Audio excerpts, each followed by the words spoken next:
All right, hello everyone. Welcome to my channel. I'm Thomas and I do educational material on this channel. We are looking at, I believe this is the 99th video on the reciprocal system of theory from Dewey B. Larson. And Dewey B. Larson lived back in the 20th century, born back in 1898, and around 1930 he had some epiphanies while working on some kind of side projects. He was, I think, a mining engineer, and worked them out over the next 20 years. And in the 50s, he came out with his fundamental postulates of the reciprocal system. The main idea of those two fundamental postulates, which I think only total about 50 words or something, maybe even less, is that the universe is not made out of matter. It's not made out of energy. The universe is made out of motion. And motion is the relationship between space and time. Space and time are reciprocals of each other, just like 4/3 and 3/4 are reciprocals of each other. Time and space therefore both have the same qualities. We know time to be multidimensional, 3 or more dimensions. Therefore space is also 3 or more dimensions. Larson just said 3. I'm saying 3, or I would say 3 or 4. Other people would say 3 or more. And then also what we know about time is that time is flowing, progressing, always getting later and later. And so too, therefore, space is also flowing and progressing, always getting farther and farther apart.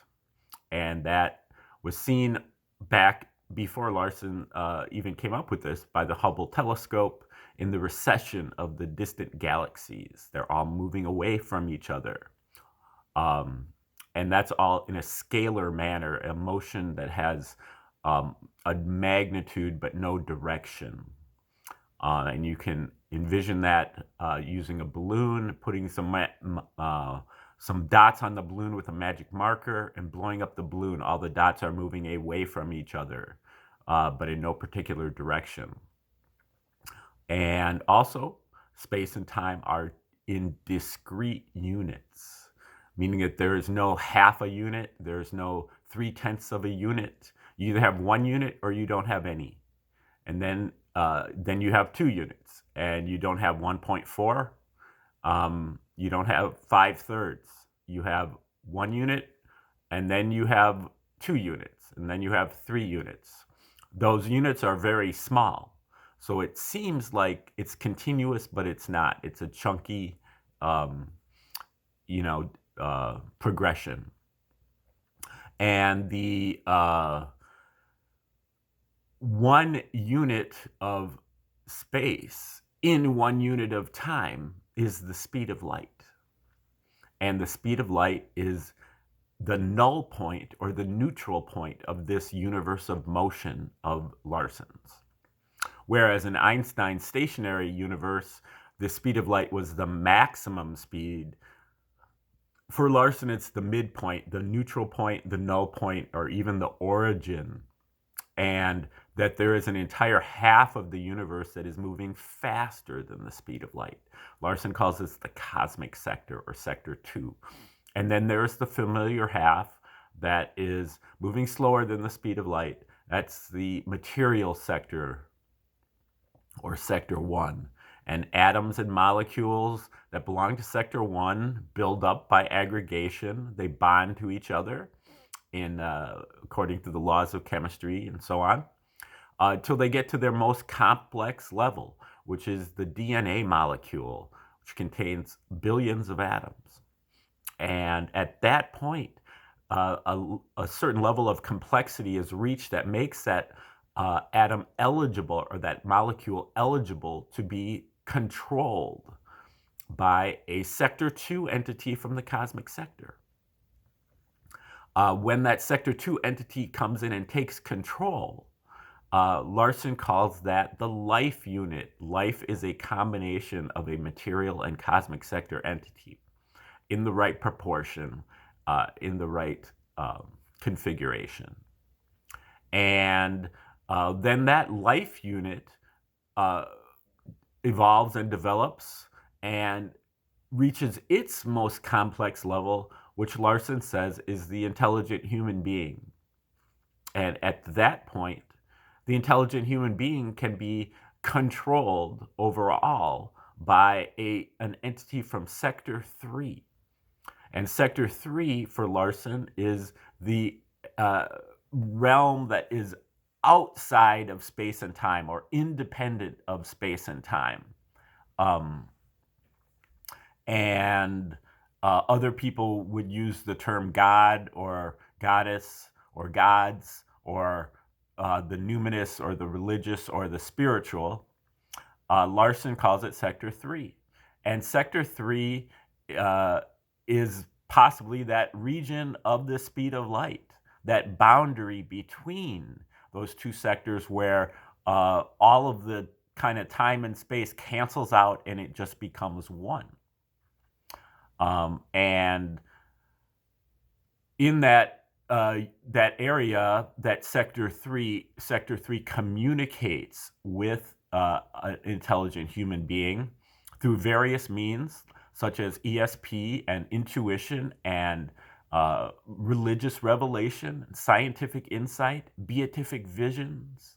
But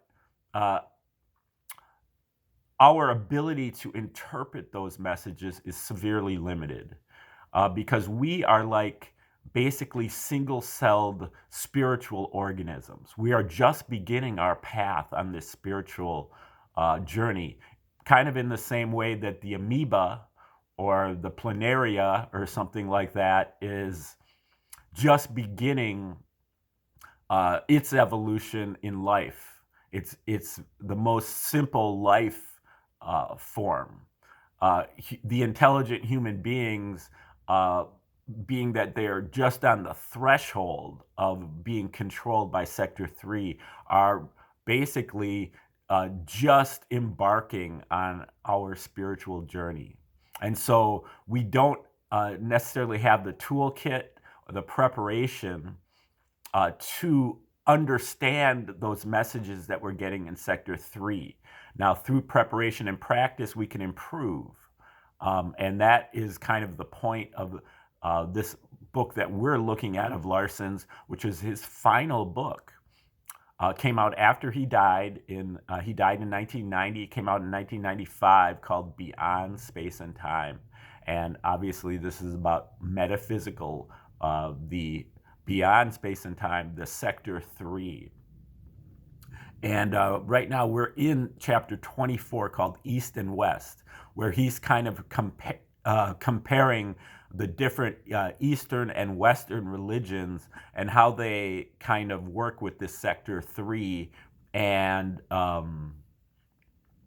because he's kind of vague throughout the most of the book, where talking about what is Sector 3. You know, Sector 3 is directed toward good behavior or ethical or just behavior, whereas Sector 2 is directed toward survival. And at certain points, those things come in conflict. And at that point, the human agent has to be able to choose which to follow. That is free will. Now, we're going to take over here where Larson is talking about a kind of disagreement between Sector 2, between the Western and Eastern religions. The third of the categories with respect to which disagreement between the Eastern and Western religions can be expected, the inherently non-religious category, has a special significance in our analysis, as the findings of this work enable us to distinguish between religious and non-religious subjects on an objective basis, something that has not heretofore been possible. This is particularly helpful when we undertake to examine one of the most frequently emphasized differences between East and West, the prevailing attitudes toward the satisfaction of human desires. And he quotes Titus saying, in the West, there is a tendency to emphasize desires and the need to satisfy them. In the East, on the other hand, there is greater emphasis on discipline, self-control, moderation, detachment, and even renunciation. Okay, back to Larson. The existence of these differences in viewpoint cannot be denied. The question is whether they are religious differences. Now, Larson does talk earlier about how many of our religious doctrines are actually not religious. They're coming from sector 2, not sector 3. They're ornamentations or accoutrements of the religion, but they're not the core religious aspects. So he divides out these core religious aspects, which are related to sector 3, from these kind of ritualistic or showy, superficial aspects of each religion, which are sector 2, and he considers those as non-religious aspects of religions.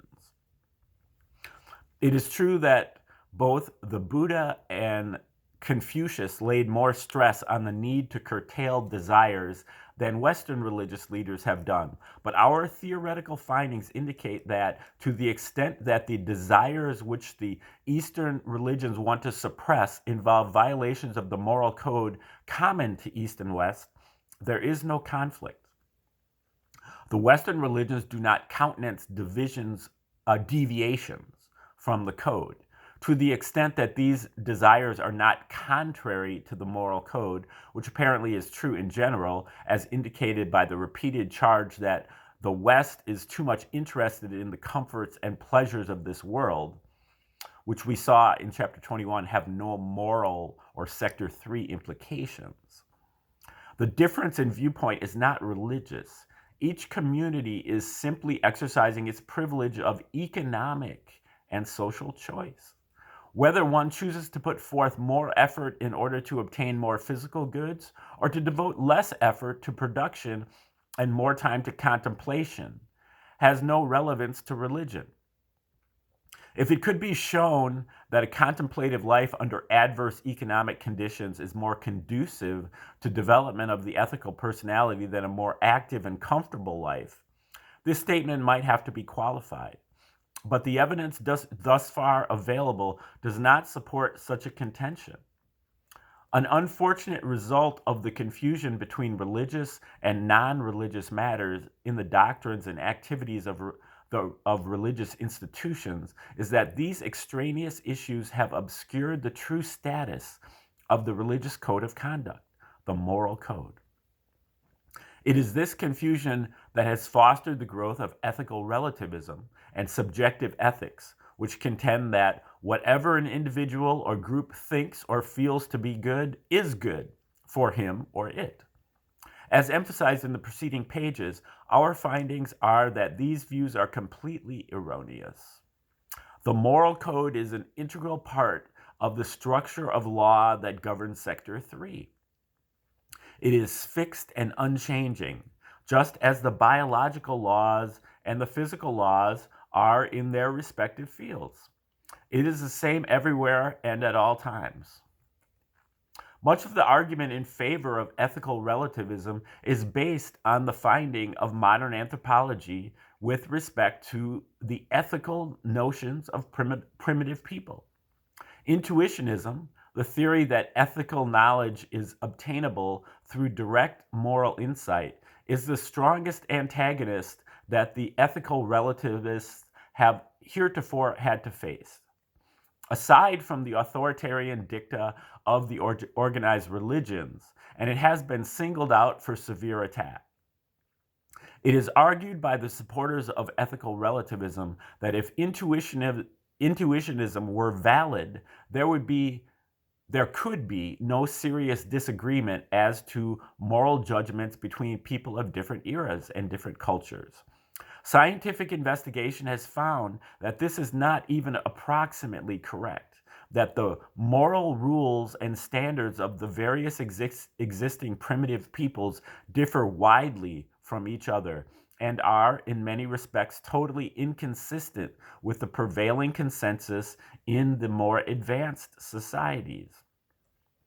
Furthermore, these findings indicate that few of the primitive people regard their moral standards as universally applicable, and some ethicists regard this as even more damaging to intuitionism than the differences in the standards. Macbeth, for instance, said that few, if any, primitive people regard their moral rules as universal in the sense that they apply to all men. Some of them do not regard all their moral rules as applicable to all, even of those to whom some of them are applicable. Okay, back to Larson. The conclusion reached in this work that intuition is not a source of ethical information, but a means whereby such information is obtained from its source, revolutionizes the entire logical situation and gives the anthropological data a totally different significance. On this basis, knowledge in the ethical field has exactly the same status as knowledge in the physical field. It is available at the source, complete and in full detail. But the human race is not capable of acquiring a full understanding of any major aspect of existence from this source without going through a long step-by-step process of learning.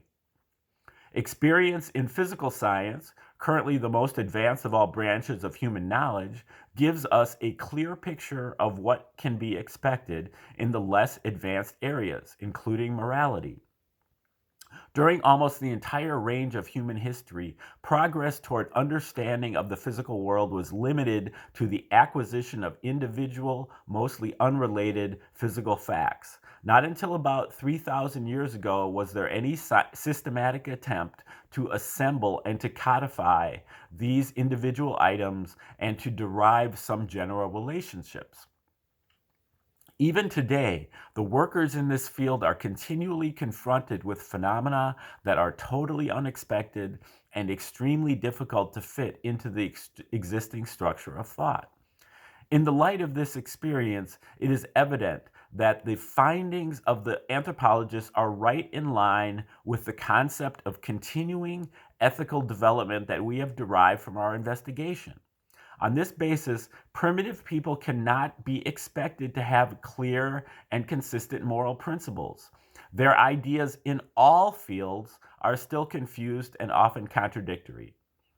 Nor could it be expected that their moral principles would agree with the prevailing thought of the more advanced societies, which has had the benefit of thousands of years of painstaking search for the truth. However minuscule the results of that search have been when compared to the great task that still lies ahead, it has nevertheless carried moral understanding far beyond the confused and inconsistent ideas of the primitive tribes. Contrary to what the ethical relativists contend, the evidence from anthropology and from history shows that the human race is moving slowly but surely in the direction of higher ethical standards. Our problem is that we have an immense distance yet to cover. The situation with respect to economic, political, and social issues is altogether different. Where definite and specific answers to problems in these non-religious fields do exist, they are, as a rule, relative to the prevailing circumstances. For example, a decision as to whether to make a certain expenditure for a non-essential purpose should depend largely on whether the community has any surplus resources. Likewise, a nation's choice of political institutions should depend primarily on what the people of the nation happen to want. The striking differences between the social customs of the Eastern peoples and those of their Western counterparts, therefore, have no relevance to the East-West test that is the subject of the discussion of this chapter. They are not religious differences, even though many of them may be deeply embedded in the traditions or practices of the organized religions. Okay, that is the end of chapter 24. And I would just say that, uh, Larson's kind of what he's basing a lot of that on is that it's an economic decision in order to choose, the comforts of life, um, and to be able to, kind of take your mind off those things by uh, having them, and then being able to, uh, you know, do the religious thing, and that that's kind of the Western position, and the Eastern position is more of a less economical, where you have the time for the contemplation, but you are kind of struggling for your survival, your existence. And I think that's kind of a mischaracterization. I mean, most, at least in this time, most of Western civilization, um, it's most of it is for luxury. It's not necessarily for the uh, survival, not necessarily for just having the a comfortable life.